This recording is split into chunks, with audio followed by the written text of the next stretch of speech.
Hello everyone, आज हम start करने वाले हैं चैप्टर नंबर 5 एंड आधारभूत संरचना का विकास, इकोनॉमिक सर्वे का चैप्टर नंबर 5। इससे पहले हम लोग चैप्टर नंबर 3 और चैप्टर नंबर 4 कर चुके हैं। तो वीडियो स्टार्ट करते हैं। इकोनॉमिक सर्वे राजस्थान बजट 2024-25 का ये वीडियो है। तो स्टार्ट करते हैं। आज का चैप्टर है चैप्टर नंबर 5। थोड़ा बड़ा कर लेते हैं इसको, ठीक है। आधारभूत संरचना का विकास। तो सबसे पहले जो पोर्शन स्टार्ट करते हैं वो करते हैं एनर्जी का। एनर्जी की जो अभी अधिष्ठापित क्षमता हमारी है वो 24,783 मेगावाट की है। ये डाटा मार्च 2024 तक का है, जो अभी हाल फिलहाल का है और थोड़ा इम्पोर्टेंट डाटा है। मैंने पहले बोला है आपको कि इकोनॉमिक सर्वे में बहुत सारे डाटा आ जाएंगे, थोड़ा उनको मेमोराइज करने में काफ़ी दिक्कत होने वाली है, लेकिन 200-300-4 बार आप पढ़ेंगे तो कोई दिक्कत नहीं आएगी। इसके अलावा अभी हाल का जो बजट था इस वाला, उसमें जो पूगल बीकानेर में सौर ऊर्जा संयंत्र के साथ में सौर ऊर्जा पार्क का भी स्वीकृति मिली हुई है, ठीक है। अभी जो सौर ऊर्जा संयंत्र है वो रहेगा आपका 810 मेगावाट का, और सौर ऊर्जा पार्क है वो है आपका 2000 मेगावाट का। इसके अलावा बीकानेर के गुराहा में 125 मेगावाट का जो लिग्नाइट बेस्ड आपका विद्युत परियोजना है उसकी भी स्वीकृति दी गई है। साथ में बाड़मेर में आपका 1100 मेगावाट का लिग्नाइट पावर प्लांट है, जो कि लास्ट बजट में था, ठीक है। अभी एनर्जी में जो अभी हमारी क्षमता है 24,783 मेगावाट की, जो मार्च 2024 का लेटेस्ट डाटा है, उसमें इस एनर्जी पोर्शन से ज़्यादा योगदान किसका है, तो वही तापीय ऊर्जा का है। तो ये थोड़ा इंपॉर्टेंट प्रश्न है आपके लिए कि एनर्जी के क्षेत्र में सबसे ज़्यादा योगदान किसका है, विंड एनर्जी का, पावर हाइब्रिड का, या किसी का भी। तो तापीय एनर्जी, थर्मल एनर्जी का सबसे ज़्यादा योगदान है। नेक्स्ट है आपका EHV नेटवर्क। EHV आपका एक्स्ट्रा हाई वोल्टेज नेटवर्क है, वो कितने का है, तो वो 44,232 किलोमीटर सर्किट में है। नेक्स्ट है कि हमारी ऊर्जा की उपलब्धता स्टेट में कितनी है, तो मार्च 2024 तक के आंकड़ों के अनुसार हमारे पास 11,204 करोड़ यूनिट्स हैं, और हमारे पास शुद्ध उपभोग के लिए 64.41% की ग्रोथ हो रही है। साथ में हमारे पास ऊर्जा उपभोक्ता 191 लाख के आसपास हैं।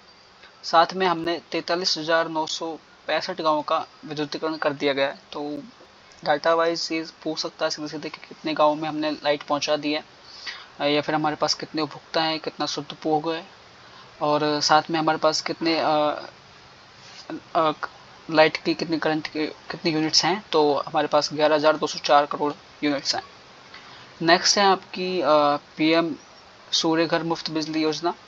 तो ये आपकी थोड़ी इंपॉर्टेंट है, इस वाले बजट में है। तो ये स्टार्टेड हुई है आपकी 13 फरवरी 2024 से, और इसके लिए बजट आपका 75,000 करोड़ रुपए का है। अब इसमें जो आपका उद्देश्य है वो क्या उद्देश्य है कि आपको 300 यूनिट पर मंथ आपको फ्री उपलब्ध करवाई जाएगी, और वो 1 करोड़ घर पे सौर ऊर्जा संयंत्र लगा करके वहाँ से आपको ये फ्री प्रोवाइड करवाई जाएगी। इसके लिए मैक्सिमम अनुदान मिलेगा आपको 78,000 का रुपए का, जिसमें अगर आप 3 किलोवाट से ज़्यादा का अगर सौर संयंत्र लगवाते हैं तो अनुदान मिलता है 78,000 वाट का, सॉरी 78,000 रुपये का। और राजस्थान का टारगेट है कि इंडिया लेवल पे 1 करोड़ घर पे सौर ऊर्जा संयंत्र आपका लगवाने का टारगेट है। राजस्थान के संदर्भ में हम 5 लाख घर का लक्ष्य लिया गया है। इस वाले बजट में जो घोषणा हुई है इस योजना से रिलेटेड, वो है कि प्रत्येक डिस्ट्रिक्ट के में एक आदर्श सौरग्राम की स्थापना की जाएगी, और साथ में ही हर गांव में 2 मेगावाट के डिसेंट्रलाइज सोलर प्लांट की स्थापना की जाएगी, जिसमें आपका 40% आपको अनुदान दिया जाएगा, ग्रांट दिया जाएगा। तो ये थी आपकी PM सूर्य घर मुफ्त बिजली योजना। नेक्स्ट है आपकी मुख्यमंत्री निःशुल्क बिजली योजना कृषि अनुदान वाली। अभी जो पिछले बजट में थी मुख्यमंत्री किसान मित्र विकास योजना, जो आपको 1,000 रुपये पर मंथ दी जाती थी, इसमें इसी को ही इस वाली योजना में फिर से इंक्लूड कर दिया गया है। तो ये वाली जो योजना लास्ट वाली किसान मित्र विकास योजना, इसको इसी में समाहित कर दिया गया है। तो अभी हाल में हम 2,000 यूनिट पर मंथ फ्री देने वाले हैं इस योजना के अकॉर्डिंग, और अगर 2,000 से ज़्यादा अगर आप यूनिट यूज करते हैं तो वो CM किसान मित्र योजना विकास योजना जो है उसके अनुसार जो विशेष माह में आपने यूज की गई उसका 1000 रुपये आपको सब्सिडी मिल जाएगी। तो ये थी आपकी मुख्यमंत्री निःशुल्क बिजली योजना। चैप्टर नंबर 5 थोड़ा छोटा है, 5 स्लाइड का है, तो लगभग वीडियो 20 मिनट की रहने वाली है। थोड़ा डाटाज हैं तो दिक्कत होगी, लेकिन 4 से 5 बार आप देखोगे तो ज़्यादा दिक्कत नहीं होगी। आपका नेक्स्ट है कि वही मुख्यमंत्री निःशुल्क बिजली योजना घरेलू में, ये आपका कृषि के लिए था। ये घरेलू के लिए आपका अगर आप 100 यूनिट करते हैं स्टार्टिंग की तो वो फ्री रहेगी। इसके अलावा अगर आप 200 यूनिट तक यूज़ करते हैं तो जो पहले की 100 यूनिट थी उनका बिल आएगा, बाकी आपको छूट मिलेगी। जो आपका फिक्स चार्ज है या फिर जो नगरीय उपकर है उसमें छूट मिलेगी। अगर आप 200 यूनिट से भी अधिक यूज़ करते हैं तो पहले 100 यूनिट का बिल आएगा, बाकी जो छूट मिलने वाली थी आपको वो फ्री, मतलब जो छूट है वो नहीं मिलेगी। ठीक है, तो ये आपकी घरेलू अनुदान पे मुख्यमंत्री निःशुल्क बिजली योजना। ठीक, नेक्स्ट है आपकी पीएम कुसुम योजना। ये फरवरी 2019 से चल रही है और इसकी जो थीम है अन्नदाता से ऊर्जादाता की रही है। कुसुम का फुल फॉर्म आपको पता होगा, किसान ऊर्जा संरक्षण एवं उत्थान महाअभियान, ऐसे करके कुसुम योजना है। और बेसिकली इसके घटक इंपॉर्टेंट है कि कौन कौन से घटक में क्या क्या है। तो इसके 3 इंपॉर्टेंट घटक हैं। फर्स्ट एक घटक में ये है कि आपका 500 किलोवाट से 2 मेगावाट क्षमता के आपके सौर ऊर्जा संयंत्र लगाए जाएंगे, जो कि बेसिकली बंजर भूमि पर या किसानों की बंजर भूमि या ऐसे क्षेत्र हैं वहाँ पे लगाए जाएंगे।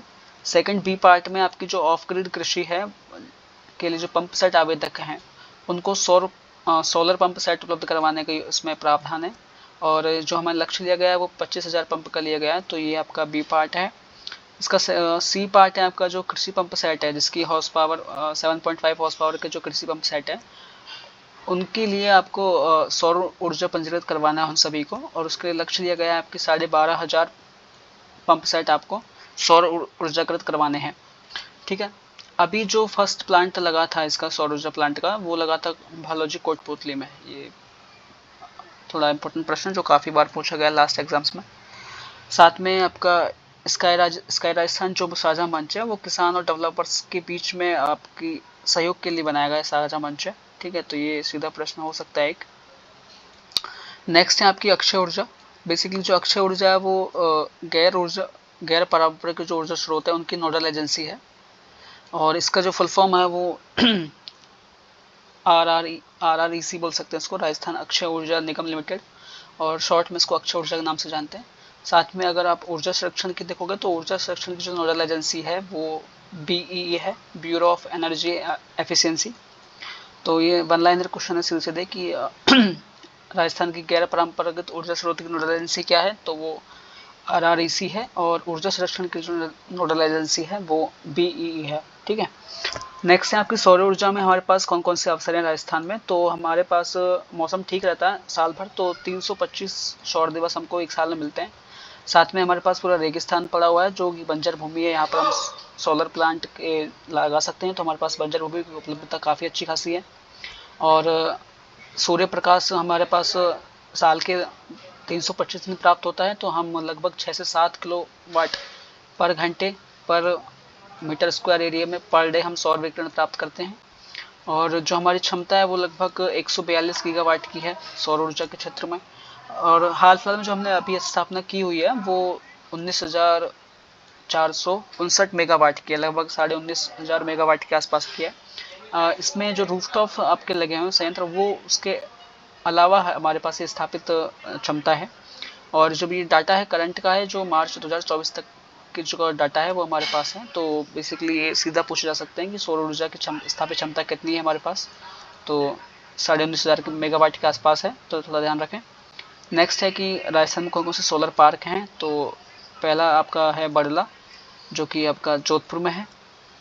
ये सर्वाधिक क्षमता है इसके राजस्थान में, जो कि आपकी 2245 मेगावाट की है।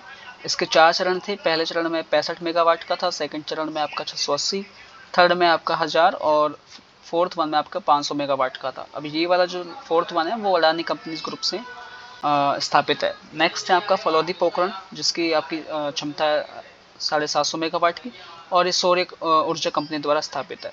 ठीक है, ये थोड़ा इंपॉर्टेंट है। और नेक्स्ट है फतेहगढ़, उसका फेज फर्स्ट बी है, इसका 1500 मेगावाट है और अडानी कंपनी द्वारा ये स्थापित है। नेक्स्ट है नोखा जैसलमेर का, ठीक है, और इसकी है 925 मेगावाट। और नेक्स्ट है आपका पूगल बीकानेर, इसके 1450 मेगावाट। ठीक है, तो ये आपके सोलर पार्क थे राजस्थान के। नेक्स्ट है आपकी जो ऊर्जा संरक्षण दिवस है वो लास्ट 14 दिसंबर है, तो ये थोड़ा ध्यान रखें। इससे पहले चैप्टर नंबर 3 और 4 में 10 अगस्त आया था, बायोफ्यूल डे 14 नवंबर आया था, मेरा गांव मेरा गौरव दिवस, तो थोड़ा ध्यान रखें। अभी जो आपकी नीतियां हैं जो एनर्जी से रिलेटेड हैं, जिसमें सौर ऊर्जा है, पवन ऊर्जा है, उसके बारे में थोड़ा डिस्कस कर लेते हैं। तो फर्स्ट पार्ट है आपका सौर ऊर्जा की नीतियाँ। फर्स्ट 2011 से स्टार्टेड थी, उसके बाद अभी 18 दिसंबर 2019 में आई, जिसमें हमने लक्ष्य लिया था 300 गीगावाट 30 गीगावाट का 2024-25 तक। अब ये 30 गीगावाट हम कहाँ कहाँ से प्राप्त करने वाले हैं, तो 24 हम प्राप्त करेंगे सोलर पार्क से, 4 हम प्राप्त करेंगे आपके डिस्ट्रीब्यूटेड यूनिट से, 1 प्राप्त करेंगे आप सोलर रूफटॉप से, और 1 गीगावाट हम प्राप्त करेंगे आपके सोलर पंप से। तो इस प्रकार आपका टोटल जो टारगेट है 30 गीगावाट का वो कंप्लीट होएगा।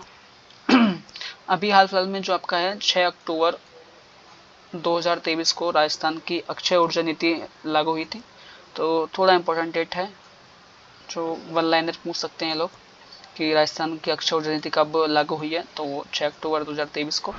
साथ में अभी 2 नीतियाँ और हैं, एक हाइड्रोजन नीति और बायोमास वेस्ट टू एनर्जी नीति। ये दोनों नीति आपकी 17 सितंबर 2023 को लागू हुई है। इससे पहले 29 सितंबर 2023 को लागू हुई है। इससे पहले 17 सितंबर को 2 हुई थी। पहली थी हस्तशिल्प, दूसरी कौन सी थी आप बता सकते हो कमेंट में, जो कि लास्ट चैप्टर पिछले चैप्टर में आई थी। नेक्स्ट है आपकी पवन ऊर्जा। पवन ऊर्जा की हमारी जो क्षमता है वो है 284 गीगावाट की, और हमने अभी तक स्थापित कर ली है लगभग 5209 मेगावाट की। और ये जो भी डाटा है करंट का वो अपडेटेड है, मार्च 2024 का है। साथ में हमारी जो राजस्थान पवन एंड हाइब्रिड जो ऊर्जा नीति है वो आपकी आई 18 दिसंबर 2019 में, 18 दिसंबर 2019 में। ठीक है जी। इसके अलावा हमारे यहाँ पर जो विंड पावर प्लांट है वो कहाँ कहाँ पे हैं, तो पहला है अमर सागर जैसलमेर, ये हमारा पहला विंड पावर प्लांट है। तो थोड़ा सा इंपॉर्टेंट है कि पूछ लेते हैं पहला विंड पावर प्लांट कहाँ पे है, जैसलमेर अमर सागर। नेक्स्ट है आपका देवगढ़ प्रतापगढ़ फलौदी सोडा बादन, जो कि जैसलमेर में ही है। आकल, वो भी जैसलमेर में। बड़ा गांव जैसलमेर, ये बड़ा गांव जो है वो पहला प्राइवेट है विंड पावर प्लांट। तो पहला प्राइवेट हुआ आपका बड़ा गांव, और पहला आपका है वो अमर सागर होने वाला है। ठीक है। इसके अलावा बायोमास का सौर ऊर्जा हो गया, पवन ऊर्जा हो गया, उसके बाद आता है बायोमास। ठीक है। अब बायोमास के लिए जो आपका सोर्स है वो बेसिकली है सरसों की तुड़ी और विलायती जो बम्बोल है, तो 2 ये आपके सोर्स रहने वाले हैं। बायोमास की जो हमने स्थापना एनर्जी में कितनी स्थापित ऊर्जा है हमारे पास, क्षमता कितनी है, तो वो है आपकी 128.45 मेगावाट की। और हमारे पास अभी करंट में 14 बायोमास संयंत्र हैं। बायोमास की जो पॉलिसी है आपकी बायोमास वेस्ट टू एनर्जी 2023, ये भी बताया था, 29 सितंबर 2023 को आई थी। इसके साथ में एक और थी जो इसी डेट पर आई है, वो आपकी हाइड्रोजन पॉलिसी है। आपका जो राजस्थान गवर्नमेंट है उसने मई 2023 को राजस्थान ऊर्जा संरक्षण भवन संहिता है जो, और उसके जो नियम है उसको अधिसूचित किया गया है। नेक्स्ट है आपका जो पोर्शन है वो है परिवहन का, और परिवहन में आपका सड़क है, रेलवे है, आपका डाक दूरसंचार है, वो सब एक डिस्कस कर लेंगे। तो पहला इंपॉर्टेंट पढ़ते हैं आप सड़क का। तो हमारे पास सड़क कितनी थी 1949 में, तो वो लगभग 13,500 किलोमीटर के आसपास थी। अभी लास्ट अपडेटेड डाटा है मार्च 2023 का है, और हमारे पास कितनी सड़कें हैं, तो 3,01,810 किलोमीटर का है। सीधा फैक्ट वाइज पूछ लेते हैं तो, और थोड़ा इंपॉर्टेंट है कि राजस्थान का सड़क घनत्व कितना है, तो वो है आपका 88.18 किलोमीटर। थोड़ा इंपॉर्टेंट है, वन लाइन क्वेश्चन सीधा पूछते हैं कि राजस्थान में कितना सड़क घनत्व है। आपका अगर राष्ट्रीय स्तर पर देखें तो 165 किलोमीटर के आसपास सड़क घनत्व आता है। तो और राजस्थान के संदर्भ में सड़क घनत्व है आपका 88.18 किलोमीटर। ठीक है। इसके अलावा राजस्थान की कितनी सड़कें हैं और कैसे कैसे सड़कें हैं और उनका मतलब क्रम क्या रहेगा, तो बेसिकली इसमें क्रम इंपॉर्टेंट है, ना कि आपके कितने डाटा कितने किलोमीटर है वो इंपॉर्टेंट नहीं है। इसमें बेसिकली क्रम इंपॉर्टेंट है। तो सबसे ज़्यादा राजस्थान में आपकी रूरल रोड्स हैं, ग्रामीण सड़कें हैं, उसके बाद अन्य जिला सड़कें हैं, उसके बाद है आपका स्टेट हाईवे, उसके बाद है आपकी मुख्य जिला सड़कें, और उसके बाद नेशनल हाईवे। तो फिर से बता रहा हूँ कि इसमें क्रम इंपॉर्टेंट रहने वाला है, ना कि संख्या कि कितने किलोमीटर की है। एक बार देख लेते हैं कि जो आपके ग्रामीण रोड्स हैं वो लगभग 1.1 लाख किलोमीटर के आसपास है। आपकी जो अदर डिस्ट्रिक्ट सड़क हैं वो लगभग आपकी 68 किलोमीटर का 1000 किलोमीटर के आसपास हैं। स्टेट हाईवे आपके 14,000 किलोमीटर के आसपास हैं, सॉरी 17,000 किलोमीटर के आसपास हैं। मुख्य सड़कें आपकी 14,000 किलोमीटर के आसपास हैं और जो आपके नेशनल हाईवे हैं वो 10,000 के आसपास है, 10,000 किलोमीटर के आसपास है। इनकी कितनी लंबाई है वो इम्पोर्टेंट नहीं है, इम्पोर्टेंट है कि क्रम क्या है। तो सबसे पहले आपका सबसे ज़्यादा रूरल रोड्स है, उसके बाद अन्य जिला रोड्स हैं, उसके बाद आपका स्टेट हाईवे, उसके बाद मुख्य जिला रोड है और उसके बाद नेशनल हाईवे। ठीक है, अभी सड़क से रिलेटेड जो प्रोजेक्ट चल रहे हैं आपके वो दो हैं। एक आपका Rajasthan state highway investment programme और दूसरा है आपका Rajasthan state highway development programme. तो आपका जो इन्वेस्टमेंट है वो बेसिकली आईडीबी द्वारा किया गया है, राजस्थान एशियन डेवलपमेंट बैंक द्वारा। और जो आपका डेवलपमेंट प्रोग्राम जो चल रहा है वो आपका 2 फेज में और वर्ल्ड बैंक की हेल्प से चल रहा है। ठीक है, वर्ल्ड बैंक के द्वारा। तो थोड़ा कंफ्यूजन है कि इन्वेस्टमेंट करेगा आपका आईडीबी और डेवलपमेंट करेगा आपका वर्ल्ड बैंक, तो ये थोड़ा ट्रिक से याद कर सकते हैं। बाकी इसके आपके 3 फेज हैं, ट्रेंच बोल सकते हो, और इसके 2 हैं। इतना इंपॉर्टेंट नहीं है कौन से फेज में कितना किलोमीटर था, इतना इंपॉर्टेंट है कि इन्वेस्टमेंट कौन कर रहा है, आईडीबी कर रहा है, और डेवलपमेंट कौन कर रहा है, वर्ल्ड बैंक कर रहा है। ठीक है, नेक्स्ट है आपका पीएम ग्रामीण सड़क योजना। ये आपकी 25 दिसंबर 2000 से स्टार्टेड है।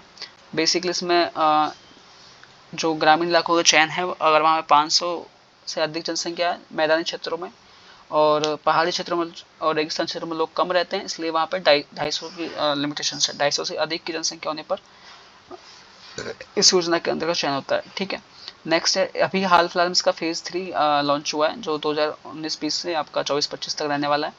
और इसमें जो सेंट्रल स्टेट का रेशो है वो 60-40 का रेशो है। इसके बाद है कि आपका जो सार्वजनिक निर्माण विभाग है उसके द्वारा 99% जो आपके कार्य है वो ग्रामीण क्षेत्रों में किए जाते हैं, बाकी 1% है आपका जो अर्बन एरिया में किए जाते हैं। अभी जो इस साल का जो बजट था 2024-25 का, उसमें 9 ग्रीनफील्ड एक्सप्रेस वे बनाने की घोषणा हुई है जिनकी लंबाई रहने वाली है आपकी 2750 किलोमीटर। अब कौन कौन से थे, कहाँ से, वो उतना इंपॉर्टेंट नहीं है, लेकिन 9 ग्रीनफील्ड एक्सप्रेस वे हैं और उनकी लंबाई क्या रहने वाली है वो ये है, ये थोड़ा इंपॉर्टेंट है।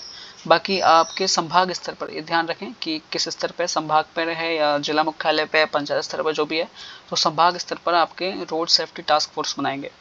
उसके अलावा जो अगर एक्सीडेंट के बाद अगर कोई हॉस्पिटल पहुंचाता है तो उसको जो गुड स्मार्टियन है उसके लिए पहले प्रोत्साहन राशि 5,000 रुपये हुआ करती थी, अभी उसको बढ़ा करके 10,000 कर दी गई है। तो ये वन लाइनर क्वेश्चन है सीधा। इसके अलावा आपके इसी बजट में आपका इंटेलिजेंट ट्रैफिक मैनेजमेंट सिस्टम लागू करने की घोषणा की गई है जो कि पीएम गति शक्ति योजना के अंदर में आता है। ठीक है, और ये अभी हम हाल फिलहाल में 3 जगह अभी स्टार्ट करने वाले हैं।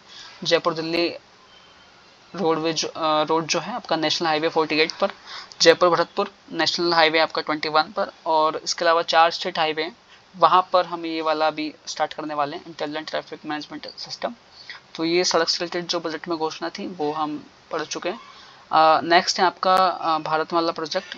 इसमें आपको पता ही होगा कि लगभग 24,800 किलोमीटर प्लस 10,000 यानी टोटल आपका 34,800 किलोमीटर सड़क बनाने का आपका लक्ष्य है।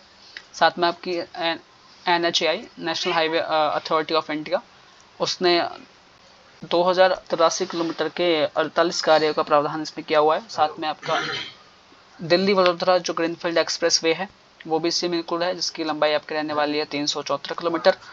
सांगरिया सांचौर और संथालपुर जो ग्रीनफील्ड एक्सप्रेस वे है उसकी लंबाई रहने वाली है आपकी 637 किलोमीटर। नेक्स्ट ये 2 डेट्स हैं जो थोड़े इंपॉर्टेंट है, एक RSRTC Rajasthan state road transport corporation की और दूसरा है राजस्थान स्टेट हाईवे अथॉरिटी की। ये वन लाइन प्रश्न है सीधे कि RSRTC की स्थापना कब हुई है और आपके राजस्थान स्टेट हाईवे अथॉरिटी की स्थापना कब हुई है। तो आपका RSRTC की स्थापना हुई है 1 अक्टूबर 1964 को और आपका जो राजस्थान स्टेट हाईवे अथॉरिटी है उसकी स्थापना हुई है 2 जून 2015 को। तो सीधा वन लाइन प्रश्न है कि पूछ सकते हैं आपसे। नेक्स्ट है सड़क कंप्लीट हो चुका है अपना। अब नेक्स्ट है आपका रेलवे। रेलवे हमारे पास मार्च 2022 तक अपने राजस्थान में कितना है तो वो 6,046 किलोमीटर का है। और अगर पूरा इंडिया का देखें तो इंडिया का कितना पार्ट है, तो वो 8.89% है। और ऑल ओवर इंडिया में अभी तक हमारे पास पूरे इंडिया में कितनी रेलवे लाइन्स हैं, तो वो आपकी है रहेगी 68,43 किलोमीटर। उसमें से 6,046 किलोमीटर राजस्थान में, और ये टोटल आपका 8.89% है। तो ये सीधा मान लेना प्रश्न है कि राजस्थान में कितने प्रतिशत रेलवे भारत का है, तो 8.89%।